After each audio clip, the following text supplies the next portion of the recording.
उत्तर प्रदेश में आयुष्मान योजना के तहत कैसे कुछ काम हो रहा है, इस पर बात करने के लिए हमारे साथ में संगीता सिंह जी हैं। ये सीईओ हैं agency for comprehensive health and integrated services की।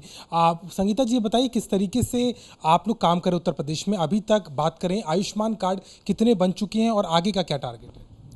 देखिए, आयुष्मान भारत प्रधानमंत्री जन आरोग्य योजना आप जानते ही हैं, प्रधानमंत्री जी की एक बहुत ही महत्वाकांक्षी योजना है और इसके अंतर्गत हमारे उत्तर प्रदेश में 1.73 करोड़ परिवार इसके अंतर्गत शामिल हैं। इसका मतलब लगभग 6 करोड़ से अधिक लाभार्थी हैं इस योजना के में।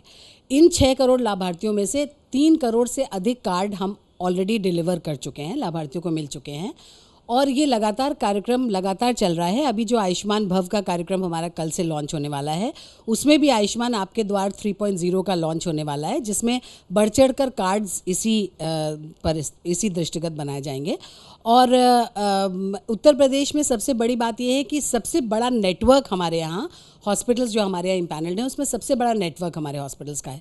तो लगभग 3600 से ज़्यादा अस्पताल उत्तर प्रदेश में इम्पैनल्ड हैं, जो कि पूरे देश में सबसे ज़्यादा हैं।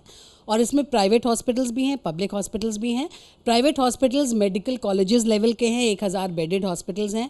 तो सब तरह के इलाज हो रहे हैं स्कीम के अंतर्गत, चाहे कैंसर से रिलेटेड हो। अभी हमने बड़ी मात्रा में 10 से ज़्यादा रीनल ट्रांसप्लांट के केसेस भी किए हैं। तो बड़े बड़े पैकेजेस इसमें हैं और बड़ी बड़ी स्पेशलिटीज़ में भी लोगों को इसका लाभ मिला है। प्राइवेट प्लेयर्स को आपने इन्वॉल्व तो किया है, लेकिन कुछ प्राइवेट प्लेयर्स इसमें अनियमितताएं भी कर रहे थे। 365 के करीब ब्लैकलिस्ट किए गए हैं इससे प्राइवेट अस्पताल को। 34 अस्पतालों में शायद आप इंक्वायरी भी बैठाएं, वहाँ पे क्या समस्या आ रही थी जहाँ पर आपने एक्शन? देखिए, ये तो एक कह सकते हैं कैट एंड माउस गेम है, आप आगे या हम आगे। हमें हमेशा अपने टोज़ पे रहना पड़ता है, क्योंकि फ्रॉड और ज़्यादा लाभ कमाने की प्रवृत्ति ये एक ह्यूमन टेंडेंसी है। तो अस्पताल ये, और सबसे इम्पॉर्टेंट बात है इस योजना में जो कि अभी चल रही है आयुष्मान भारत प्रधानमंत्री योजना, कि ये पूरी तरह से सॉफ्टवेयर बेस्ड योजना है। तो कोई भी क्लेम हो, कोई भी इसमें एक्टिविटी हो, हर लेवल की एक्टिविटी वो पोर्टल पे अवेलेबल है और हम एक एक चीज़ उसमें चेक कर सकते हैं। तो आर्टिफिशियल इंटेलिजेंस का यूज़ करके हमारी टीम एक है जो कि लगातार इसकी मॉनिटरिंग करती है। हमारे अपने ट्रिगर्स जनरेट हम करते हैं, तो हमें जानकारी मिल जाती है कि कौन सा अस्पताल इस पर्टिकुलर टाइम पे कुछ एक स्क्यूड परफॉर्मेंस दे रहा है। कि पहले तो वो कम करता था, अब उसने अचानक से जनरल मेडिसिन के केसेस लेने शुरू किए, और जनरल मेडिसिन ही नहीं, पता चला कि अचानक से ICU में लोगों को भर्ती बहुत सारा करने लगा। डायरिया, डिसेंट्री, छोटी छोटी कैटेगरीज के बीमारियों में भी। तो उनको फिर हम लोग, अपना एक कॉल सेंटर है हमारा 24/7 का, उससे हम आउटबाउंड कॉलिंग कराकर बेनिफिशरीज से बात करते हैं। फील्ड इन्वेस्टिगेशंस भी होते हैं जो हमारी इम्प्लीमेंटेशन सपोर्ट एजेंसी है, ये खुद जाती है और वो वहाँ पे इसको देखती है, और हम कोशिश करते हैं कि ज़्यादा से ज़्यादा जो भी एबरेशंस आ रहे हैं स्कीम में उनको हम कवर कर पाएँ। आपको लग रहा है कुछ प्राइवेट प्लेयर्स हैं जिनके खिलाफ आप लोग कार्रवाई भी कर रहे हैं, उनको कंट्रोल और करना होगा, ताकि कई जगह पे फॉर्मेलिटीज़ के को लेकर के होता है, कई जगह पर इंफॉर्मेशन प्रॉपर नहीं जाती, गरीब लोगों को थोड़ा सा दिक्कत हो रही है। वही, जैसे मैंने कहा कि ह्यूमन टेंडेंसी है एक लाभ प्राप्त करने की, तो हमेशा हमें वन अप रहना है और हमें सॉफ्टवेयर इस काम में मदद करता है। कोई पर्टिकुलर हॉस्पिटल्स नहीं कहूँगी, मतलब जिनके अगेंस्ट एक्शन लेना था वो लिया ही जा चुका है और अच्छा एक्शन लिया गया उनके अगेंस्ट। कई हाई कोर्ट में भी गए थे कई सारे लोग, उन्होंने, माननीय उच्च न्यायालय ने भी उनको कोई रिलीफ नहीं दिया।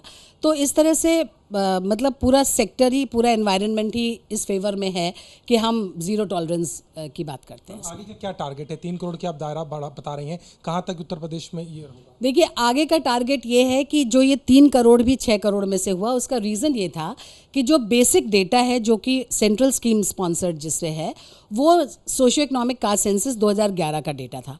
और ये डेटा क्योंकि 2011 का था तो काफ़ी पुराना था, और इसमें फैमिलीज़ मिल नहीं पा रही थी, कुछ माइग्रेट कर गई थी, कुछ की डेथ हो गई थी। तो इन फैमिलीज़ को इंक्लूड करने के लिए अब नेशनल हेल्थ अथॉरिटी जो इसकी एपेक्स बॉडी है, उनके अनुमोदन से और हमारे यहाँ माननीय मुख्यमंत्री जी के अनुमोदन से लगभग 63 लाख परिवार और हैं जो फैमिलीज़ नहीं मिल रही थी उनको हटा के उनके स्थान पर ऐसे 63 लाख परिवार और शामिल करे गए हैं। इसमें से 50 लाख के करीब परिवार वो हैं जो कि 6 या 6 से अधिक पात्र गृहस्थी कार्ड धारक परिवार हैं। मतलब ऐसे पात्र गृहस्थी कार्ड धारक परिवार जिनके घर में 6 या 6 से अधिक यूनिट है। जो गल्ला लेते हैं, 6 से अधिक यूनिट। तो एक तो ये लोग इजीली हमें मिलेंगे क्योंकि राशन कार्ड लेते ही, राशन कार्ड है इनका, और दूसरा ये आधार बेस्ड डेटा है, तो आधार सीडेड डेटा होने के कारण ये इजीली एक्सेसिबल हैं। हर मंथ ये कोटेदार के यहाँ जाके अपना गल्ला लेते हैं, तो ये इजीली हमें मिलेंगे और इनको हम बेनिफिट दे पाएंगे। आंकड़ा मैडम कितना हो जाएगा टोटल यूपी में अगर मिला लें? आंकड़ा हो जाएगा तो ये 8 करोड़ के ऊपर जाएगा। 8 करोड़ की तक पहुंचने की कवायद है और उसमें उत्तर प्रदेश में अब तक 3 करोड़ का दावा किया जा रहा है। हालांकि जो अनियमितता पाई जा रही है और प्राइवेट प्लेयर्स को लेकर के भी कार्रवाई की जा रही है ताकि इस अभियान को लेकर के कार्ड बनाने और लाभार्थी तक उसका लाभ देने की कोशिश में काम होने की बात हो रही है। लखनऊ से कैमरामैन गौरव के साथ अभिषेक मिश्रा, आज तक।